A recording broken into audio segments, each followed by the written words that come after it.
Et chacun sait qu'elles sont très utiles et nous débarrassent de nombreux insectes. Mais soyons honnêtes, les araignées n'ont pas bonne réputation. Une espèce en particulier, l'araignée violoniste, elle est présente sur le pourtour méditerranéen, en Corse.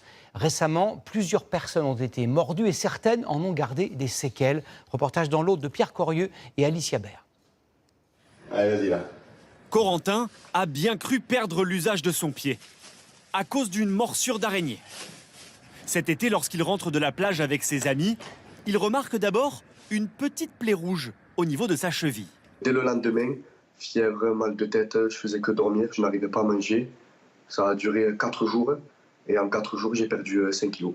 Mon pied est devenu violet dû à un œdème. 6 jours plus tard, il doit se rendre aux urgences pour sauver son pied. Le médecin il m'a fait un curettage de 1,5 cm pour m'enlever toute la nécrose et le tissu mort. Pour moi, une araignée, c'était pas possible que ça me fasse ça. La responsable, la voici, l'araignée violoniste. Un surnom qu'elle doit à cette petite tache en forme de violon au-dessus de sa tête. Cet été en Italie, 2 personnes seraient mortes à cause d'une infection due à sa morsure. Cette espèce, mesurant moins d'1 centimètre, est très répandue dans le sud de la France et sur le pourtour méditerranéen. Mais est-elle vraiment dangereuse ?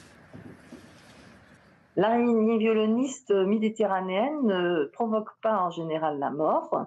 Et si mort il y a, c'est uniquement dû à des infections, voire des surinfections. On estime que 10% des patients peuvent réagir de façon très marquée jusqu'au décès.